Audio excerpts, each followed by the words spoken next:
Bienvenidos a todos, es un placer estar hoy reunidos para escuchar esta charla que nos va a dar Joaquín. Quiero presentarlo brevemente.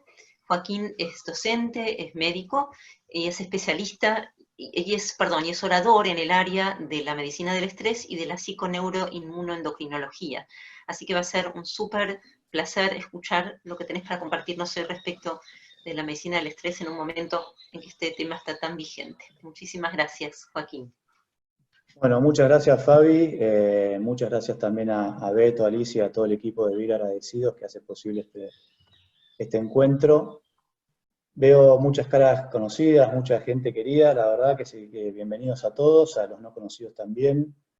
Y un poco me surgió la necesidad de hacer este espacio, de brindar este espacio para recordar algunas cosas importantes por ahí que tal vez todos la tenemos mayor o mayor medida presente, pero para recordarlo, para reforzarlo, y para tomar conciencia de lo que es manejar el estrés y la tensión interna, nuestras emociones, en estos tiempos tan desafiantes que nos toca a todos atravesar, ¿no? Yo quiero agregar un par de cositas a la presentación que vos hiciste, Fabi. También soy parte del equipo de Vivir Agradecidos, de profesionales que estamos impulsando este programa para instalar el bienestar en los docentes y la educación emocional. Y también trabajo en acompañamiento de pacientes bajo este enfoque que busca mejorar la calidad de vida y revertir la salud, ¿no? Entonces, un poco, para mí, la manera de empezar esta charla es ver cómo estamos parados hoy como individuos y como sociedad frente a esto que nos está pasando, ya que se están tomando muchísimas medidas que están en la mayor parte enfocadas en la prevención de la enfermedad del coronavirus. También se están poniendo muchos recursos para encontrar una cura, para poder luchar contra la enfermedad, desde esta mirada un poco a veces bélica que tenemos de tomarnos las enfermedades. Y la verdad que, por lo menos para mi gusto, se habla bastante poco de lo que es la generación de salud, ¿no? De qué es la generación de salud, cómo hacemos para generar salud. Por ahí, si cada uno se hace la pregunta hoy, ¿cómo estoy a nivel de mi salud?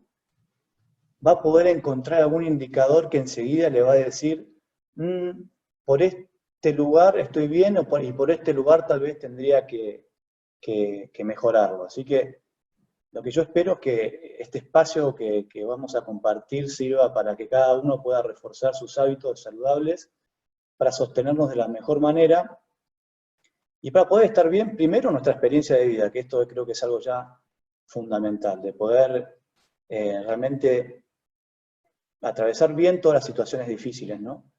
Y segundo, entendiendo que además cuando estamos trabajando para nuestro bienestar, esto tiene un impacto directo a nivel del sistema inmunológico, y que es este sistema inmunológico el que nos tiene que defender de tantas cuestiones, y hoy también del COVID-19 que parece ser, por los sesgos emocionales que estamos viviendo, como si fuese el único problema que tenemos hoy en día, ¿no?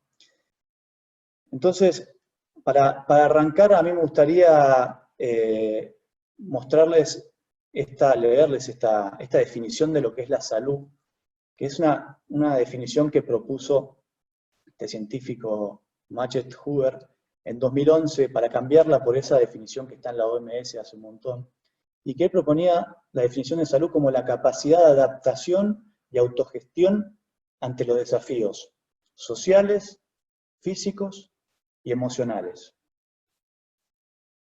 Y hoy estamos atravesando todos estos desafíos juntos como sociedad y en todas las dimensiones al mismo tiempo, ¿no?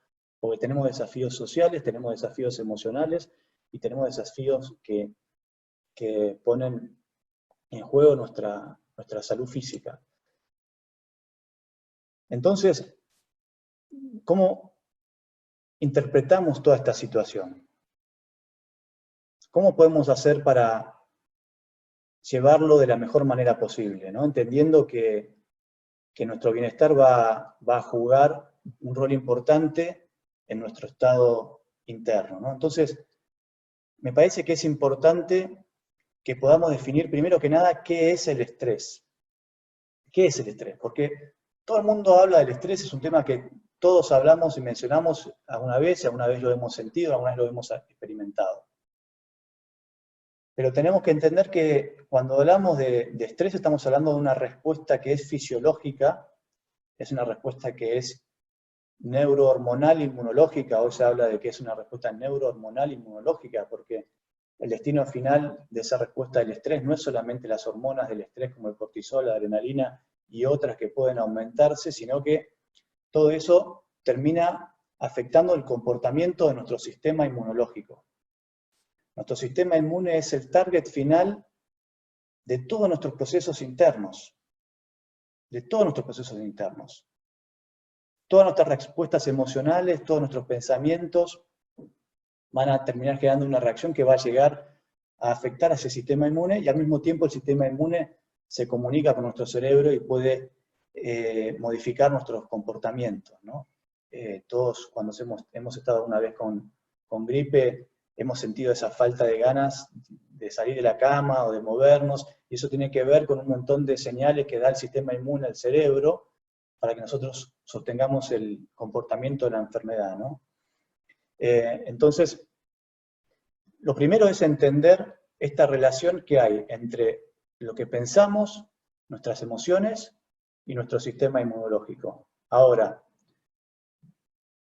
esto no es para que nos volvamos locos, ni tampoco por ahí para una persona que puede tomarse las cosas demasiado a pecho rápidamente, que entremos en un proceso de desesperación si es que nos estamos sintiendo muy estresados, porque todas estas respuestas no actúan de manera tan rápida ni tan inmediata necesariamente, sino que son todos nuestros hábitos los que van construyendo poco a poco ese estado inmunológico, ¿no?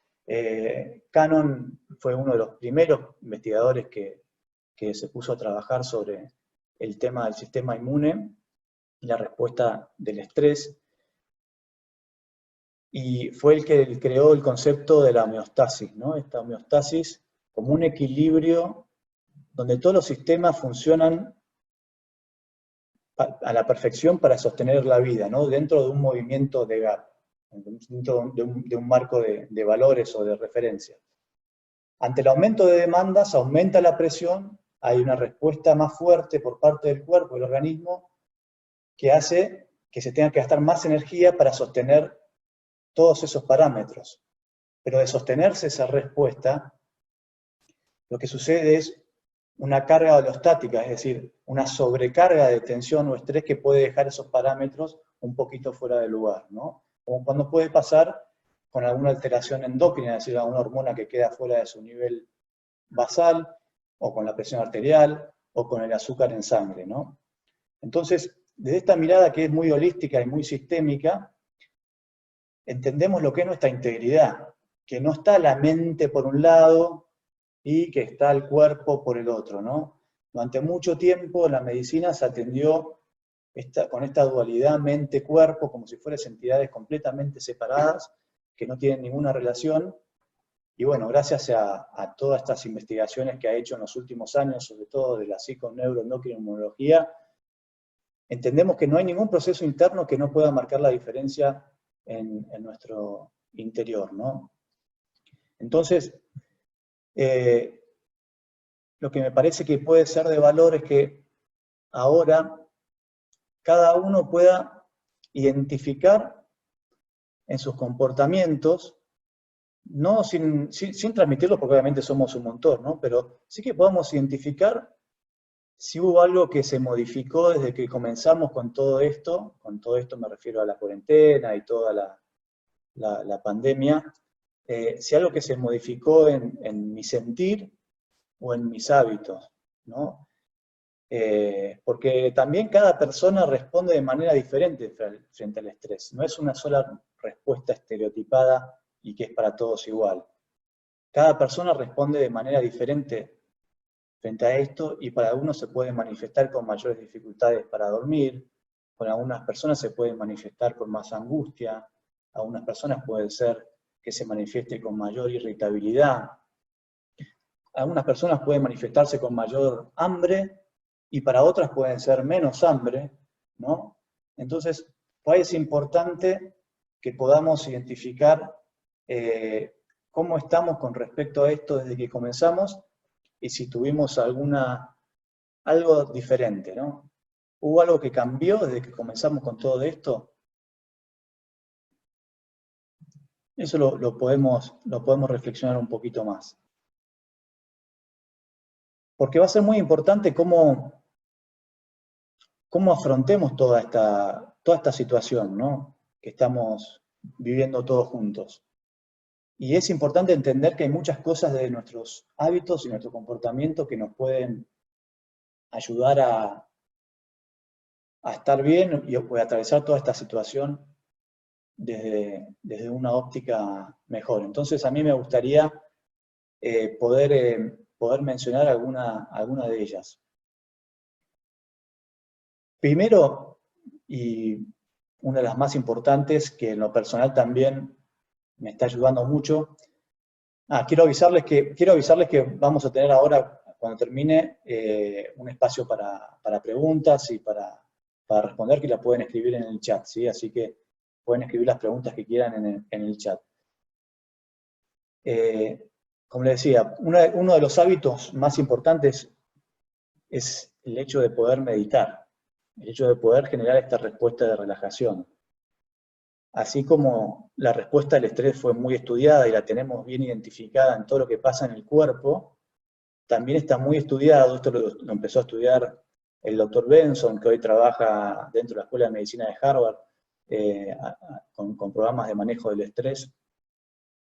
Está muy descrito lo que es la respuesta de relajación. Es algo que yo creo que deberíamos aprenderlo desde muy chiquitos a dar esta respuesta de relajación, ¿no? Porque muchas veces todo lo que aprendemos es a generarnos más exigencia, a tensionarnos más, a ir por más, y a veces para compensar esa tensión que se genera escapamos a hábitos que no nos ayudan como a limpiarnos de eso de una manera saludable y volver a un estado de equilibrio, ¿no? Entonces, aprender a meditar, si es que todavía no lo han aprendido, y empezar a trabajar por ahí con técnicas de respiración para aprender a dar esa respuesta de relajación, es una herramienta que hoy la están promocionando desde los centros de salud más prestigiosos como una de las primeras del batallón para poder mantener el bienestar en estos tiempos que nos toca atravesar. Otro punto importante es obviamente el movimiento del cuerpo. El movimiento del cuerpo es esencial siempre para mantener la salud, ¿no? En esta vida posmoderna en la cual el sedentarismo es también una epidemia que genera muchísimos problemas, hoy necesitamos también el movimiento del cuerpo para poder generar bienestar y poder generar toda esa bioquímica interna que nos hace sentir tan bien. Y a veces en esto también hay una cantidad de cosas y una cantidad de ofertas hoy online para hacer que son muy buenas. Hay clases de yoga, hay clases de fitness, de aeróbico, de todo, ¿no? Pero hay una cosa que es muy simple y que realmente ayuda muchísimo, y que es el baile. El baile. Yo sé que algunos de los que están acá saben muy bien de lo que estoy hablando, ¿no? Que ya a algunos ya les he machacado bastante la cabeza con esto. De poner una musiquita agradable, linda, que me divierta, y bailar y celebrar, eso eleva la temperatura corporal y genera las mismas endorfinas en 10 minutos que haber caminado 1 hora, ¿no? Entonces, en lo que se refiere al bienestar, el baile es una herramienta espectacular, muy sencilla, muy simple, que además esto se puede hacer con los chicos, ¿no? Que es otro desafío, pasar la cuarentena por ahí en un departamento con chicos también, y ayuda a cambiar el clima emocional del hogar, además de todo lo que se genera en el cuerpo de saludable. Entonces, el movimiento del cuerpo también es fundamental. Estas dos cosas son como un pilarcito muy, muy importante. Otra cuestión fundamental hoy en día es el apoyo social, que esto es poder expresar nuestros sentimientos, nuestras emociones, lo que nos está pasando, y poder hablar abiertamente de eso, ¿no? Que no es necesariamente solamente hablar de lo malo, pero sí poder identificar las tensiones y las cosas y poder expresarlo sin dramatizarlo y sin quedar completamente atrapado dentro de eso que estamos viviendo, sino como para poder sacarlo para afuera. A veces hablar de lo que estamos sintiendo funciona como una válvula de escape. Y esto tiene como dos dimensiones. Por un lado, atender nuestras propias necesidades de hablar de lo que nos está pasando, porque muchas personas con la cuarentena quedaron completamente aisladas y quedaron solas, ¿no? Entonces, es un desafío también no estar acompañado en estos tiempos, ¿no? Entonces, por un lado es yo identificar mi propia necesidad de hablar y poder utilizar algún canal para hacerlo, ¿no? Porque hoy que estemos distanciados no quiere decir que estemos aislados. Hoy, gracias a Dios, tenemos la conectividad por un lado y esto nos sirve para poder seguir comunicándonos con las personas que queremos y poder transmitir esta cercanía y este calorcito a pesar de la distancia. Así que esto es súper importante. Y por otro lado también está en que nosotros podamos escuchar, que nosotros podamos atender las necesidades emocionales de los demás. Que es todo un desafío aprender a escuchar. Es todo un desafío, porque muchas veces creemos que tenemos que solucionar el problema al otro, que tenemos que hacer algo con lo que el otro nos está diciendo, manifestando, y a veces es simplemente escuchar, ¿no? Es decir, permitir que el otro se desahogue, que el otro se exprese, y dar ese espacio emocional. Es una necesidad humana también muy, muy, muy importante. Otro punto importante a tener en cuenta es, hablamos de la relajación, hablamos del movimiento del cuerpo, hablamos del apoyo social y la expresión emocional. Y otro punto importante que tal vez no voy a profundizar demasiado es el tema de la nutrición. Tenemos que cuidarnos con la nutrición y con lo que nosotros consumimos, ¿no? Es decir, sobre todo el exceso de alcohol en estos tiempos, que por ahí mucha gente se desquita más con el alcohol, que es una forma no adaptativa de lidiar con el estrés, ¿no? También hay alimentos que, lejos de ayudarnos a estar mejor y estar más tranquilos, van a promover, por un lado, la ansiedad, y por otro lado también los estados inflamatorios, ¿no? Es decir, todo lo que son los dulces, las harinas, los productos hiperprocesados, van a promover la inflamación, y hoy sabemos que, bueno, la obesidad y la diabetes son un factor de riesgo muy importante en todo esto que estamos viviendo. Así que si podemos empezar a prestarle atención a la nutrición, incluso tal vez hacer algún curso online o buscar asesoramiento profesional para estos momentos, para poder ordenarnos bien con este tema, también es fundamental. Otro tema que se está hablando mucho en varios seminarios que pude participar es, con esto de estar haciendo todo en casa, tener una agenda que nos ordene en el día y que donde esté incluido los momentos de silencio y las actividades de generar bienestar, ¿no? Porque si no lo ponemos en la agenda como algo importante para hacer, a veces es como que lo vamos pateando y termina siendo algo que no lo hacemos nunca y nos van consumiendo un montón de urgencias que nos van llegando. Escuchaba a un psiquiatra brasileño, el doctor Augusto Cury, hablando de esto, y otro de los temas que está generando muchísimo estrés es el tráfico de información digital que estamos manejando en estos días. Realmente hay un nivel de conectividad que por un lado nos ayuda a estar cerca a pesar de estar lejos, pero la hiperconectividad sabemos que es algo que nos genera muchísimo, muchísimo estrés. Entonces, de alguna manera tenemos que hacer ayuno también de todos los aparatos digitales a algún tiempo, porque si no, el trabajo pasa por lo digital, el contacto social pasa por lo digital, y después también la diversión y el ocio también pasa por lo digital, Y nuestro cuerpo no está hecho para la interacción digital constantemente. Necesitamos tener momentos realmente de calma, de bienestar y de conexión con nosotros mismos, ¿no? Así que este es un tema también para tenerlo en cuenta. Otro tema importante que está descrito como un pilar fundamental de las personas resilientes, todas las personas que se adaptan bien a los escenarios de cambios muy fuertes, es la espiritualidad. Pero no una espiritualidad necesariamente con un marco de creencias religioso en particular, sino con empezar a cultivar lo espiritual de la manera que eso signifique para mí. Hay tanta forma de ejercer la espiritualidad como personas en el mundo, ¿no? Y acá me gustaría citar a nuestro querido hermano David, que él dice que la palabra que más representa, que puede ser sinónimo de Dios, es la palabra misterio, ¿no? Y acá nos podemos preguntar todos, ¿cómo nos llevamos nosotros con el misterio? ¿Cómo nos llevamos con la incertidumbre? O con eso que no conocemos. ¿Podemos abrazar el misterio? ¿Qué sentido le aportamos al misterio? Porque también de esto hay mucha investigación. Y lo que muestran es que tener un sentido espiritual de la vida nos ayuda justamente a darle un sentido y un significado a las crisis que nos ayude a trascenderlas, que nos ayude a superarlas.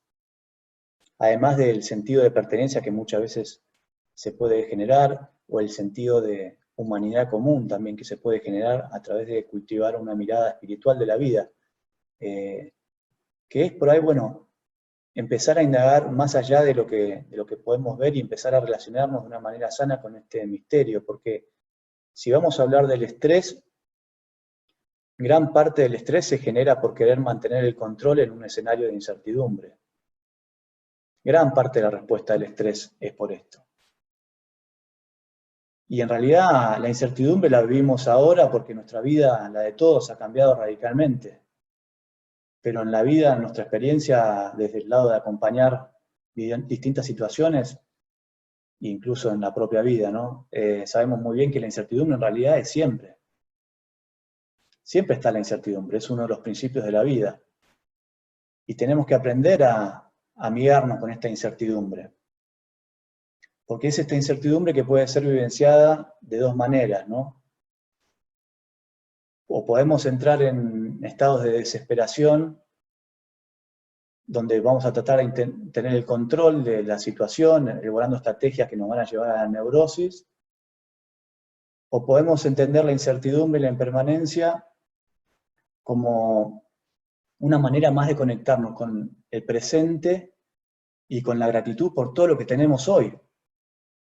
Porque si todo es cambio constante, y no podemos asegurar nada de lo que pueda ocurrir mañana, ¿estamos hoy conectados con todo lo que tenemos?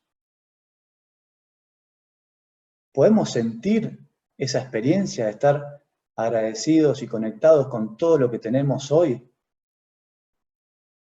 ¿O el automatismo nos lleva a conectar con las amenazas, ¿no? Constantemente, con la preocupación por lo que todavía no ocurrió, con la catástrofe imaginaria? Porque sin darnos cuenta muchas veces nos estamos construyendo en un espacio interno donde estamos corriendo como, yo digo, como el hámster en la ruedita, ¿no? Detrás de las cosas, tratando de conseguir una posición donde podamos sentirnos tranquilos o cómodos.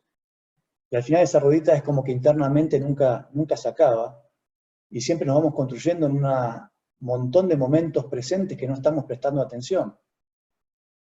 Y realmente nuestra vida la vamos a construir siempre en este espacio aquí y ahora.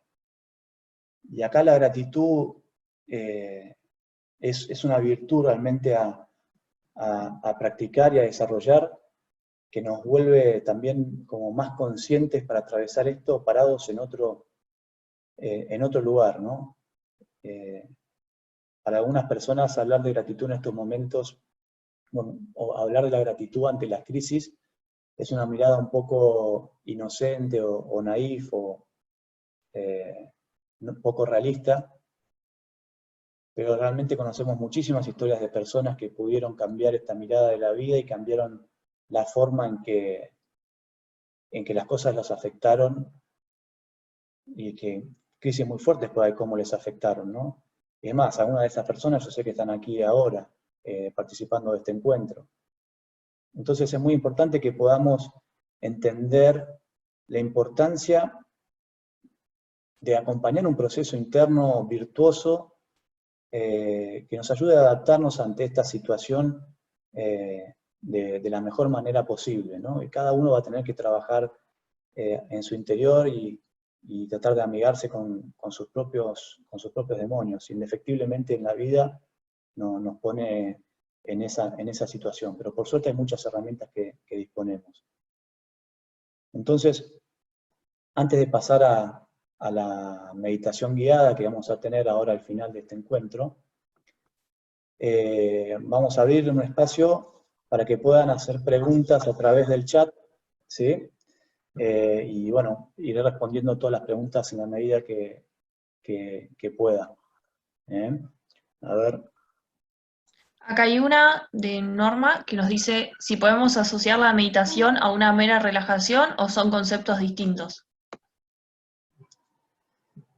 Sin duda que nosotros, por nuestra mirada de las cosas, tendemos a etiquetarlas y ponerlas como dentro de un cajón y un frasco de que esto es esto y esto no es esto, sobre todo en la ciencia, ¿no?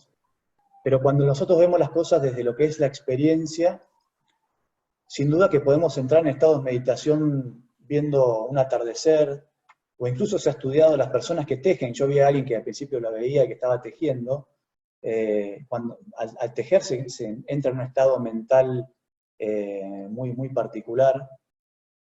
Así que hay muchas maneras de entrar en ese estado de plenitud y relajación.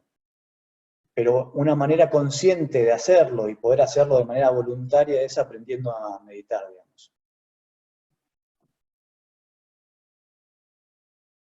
Acá tenemos otra de cómo se puede manejar el estrés provocado por el teletrabajo. Muy bien. Bueno, yo creo que esta pregunta todavía es algo demasiado reciente como para poder decir que tengo una respuesta absoluta, ¿no? Pero sí he escuchado a muchas personas en estos días, incluso en mi propia experiencia, y he escuchado también a algunos especialistas hablar de esto, y lo que veo es que estar todo el tiempo teletrabajando desde la casa es mucho más desgastante que estar en el lugar de trabajo, en el lugar físico, donde además el cerebro está muy preparado para asociar los lugares a las situaciones y a las emociones, ¿no? Esto lo aprendimos mucho a través de lo que es el estudio del trauma. Y al estar haciendo todo el tiempo todo el trabajo desde la casa, y que todo esté en la casa y todo esté de manera virtual, es como que no existe esa diferencia entre esos espacios. Entonces yo creo que es muy importante generar una ambientación de cada momento, ¿no? Y generar esos momentos donde, bueno, se corta y se corta, ¿no? No sigo trabajando mientras como, no respetamos ningún horario, y a las 11 de la noche seguimos respondiendo mails y siguiendo enchufados con las cosas del trabajo, que si bien en algunos momentos obviamente esto puede pasar porque las demandas son necesarias atenderlas, pero es importante que podamos gestionar los momentos de conexión y que la balanza esté equilibrada, ¿no? Y acá tenemos una última, ¿cómo se pueden gestionar cuando aparecen los momentos de angustia? Bien. Bueno, lo primero que tenemos que entender con respecto a las emociones y los pensamientos es que ni las emociones ni los pensamientos son portadores de la realidad, pero sí crean la experiencia de la realidad, ¿no? Es decir, son los pensamientos y las emociones son como nosotros nos relacionamos con eso que sucede. En la manera que nosotros estemos menos conscientes y que hayamos tal vez trabajado menos en nuestros recursos internos y nuestra inteligencia emocional, vamos a quedar más atrapados con pensamientos y estados emocionales negativos, ¿no? Que estados emocionales negativos en realidad no existen porque son emociones que están. Y todas las vamos a tener, las distintas emociones. El tema es cuánto tiempo vamos a pasar ahí, ¿no? Entonces, si ya pasamos mucho tiempo con algún estado emocional, ahí tenemos que hacer algo al respecto. Y tenemos que primero entender que una emoción no es portadora de la realidad, por más que genere la experiencia real en el cuerpo. Esto no es fácil de decir y no es tan fácil de llevar a cabo. Y después los ejercicios de respiración, o mover el cuerpo y el baile, generar un cambio de la química endógena, nos ayuda a salir de esos estados emocionales, ¿no? También poder hablarlo y poder expresarlo.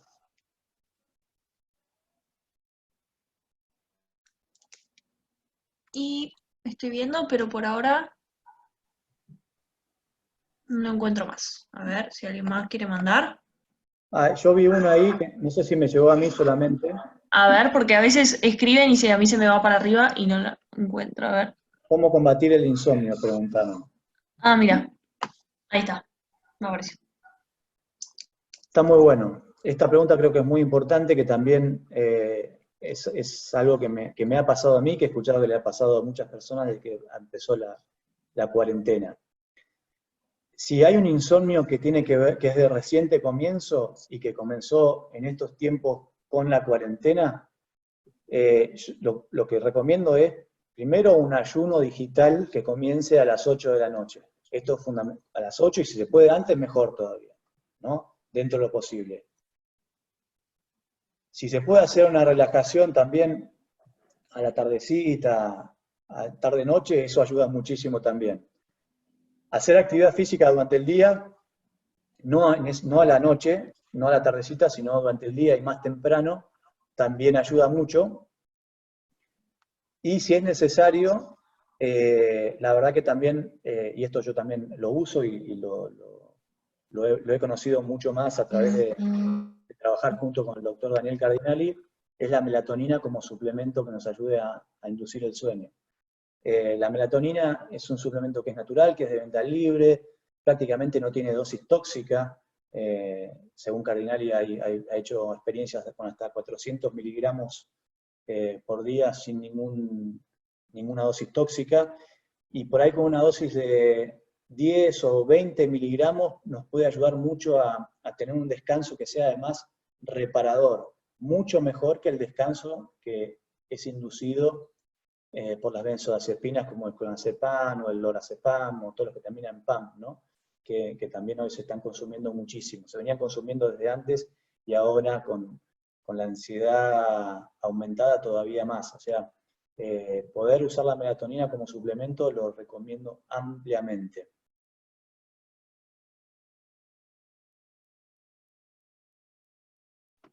Acá tenemos otra. ¿Consideras que en este momento de encierro es preferible no intentar resolver cosas complicadas, ya sea en relación a otros o en relación a nosotros mismos? Y esto me resulta difícil dar una respuesta que se pueda aplicar a todos de la misma manera, porque depende mucho de en qué consista la situación también, ¿no? Hay muchas cosas ocurriendo en la vida de cada persona, son diferentes. Me parece que es algo para indagar más a nivel personal. Sí creo, un poco tratando de responder a nivel general después de haber hecho esta salvedad, creo que no es un momento para agregarle más cambios a los cambios que estamos viviendo, salvo que sea sumamente necesario, ¿no? Porque también hoy sabemos que hay muchas personas que sufren violencia de género y otro tipo de abusos que con la cuarentena y demás se agrava toda la situación. Entonces, bueno, habría que ver de qué situación estamos hablando, ¿no?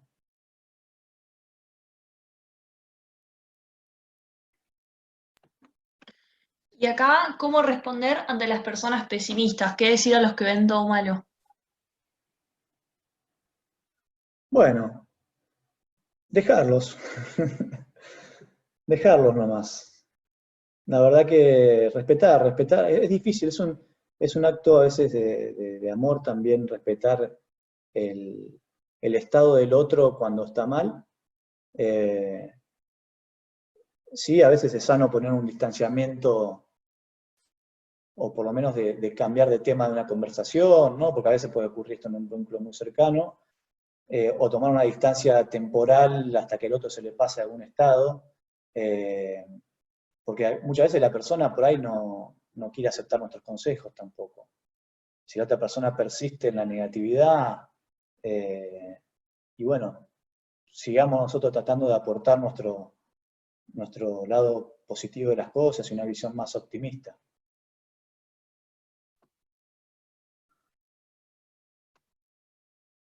Perfecto. Ahí veo, esa pregunta está buena, muy importante, y por ahí es una buena pregunta para cerrar. ¿Cómo gestionar el miedo a salir? Ahí está. En mi edificio pasó algo muy gracioso, que es que tuvieron que venir en una semana 5 veces los técnicos para arreglar el ascensor, porque había una persona que le pasaba alcohol en gel a los botones del ascensor, ¿no? Tenemos que tener cuidado también con la neurosis excesiva, con respecto a pretender mantener una asepsia total. Eso no existe y no va a existir. Sí tenemos que tomar todas las medidas necesarias, ¿no? El miedo a salir va a tener mucho que ver con el miedo que alimentemos antes de salir. Si tomamos las medidas necesarias, la verdad que podemos mantener la situación bastante bien, ¿no? Y esto es lavado de manos antes de salir, usar barbijo, y si tenemos por ahí una máscara facial que nos cubra también los ojos, ahí estamos mucho más cubiertos. Y después lavarse las manos apenas uno entra a la casa, fundamental. Lavar todas las cosas que uno compra afuera, también esto es fundamental, lavar bien las cosas. Sobre todo si uno está en la edad de riesgo, o si tiene factores de riesgo. Porque un poco la realidad es que tarde o temprano la mayoría de nosotros va a estar expuesto al coronavirus. Leía un estudio que se hizo en un geriátrico de Boston, donde le hicieron el test a 400 personas, a sus 400 abuelitos que vivían ahí, y 130 dieron positivo, y de los cuales el 80% de esos 130 no tenían absolutamente ningún síntoma. ¿Esto quiere decir que el coronavirus no hace nada? No quiere decir eso, porque ya vimos en España, en Italia y en otros lugares lo que hizo. Las medidas son extremadamente necesarias. Pero si tomamos las medidas, tenemos que salir tranquilos y no exacerbar los miedos internos. Es un buen momento para trabajar esa parte nuestra que termina enganchándose en exceso con el miedo, y es un aprendizaje que tenemos que hacer. Puede resultar un desafío para las personas con mucha ansiedad esto, pero realmente es algo necesario. Y mi recomendación es que si esto sienten que se les va de las manos, que busquen ayuda profesional. Hoy por suerte hay tantos terapeutas que siguen ayudando a nivel virtual, que realmente se puede ayudar mucho sobre esto, más los que saben manejar el tema de la ansiedad, los que son cognitivos.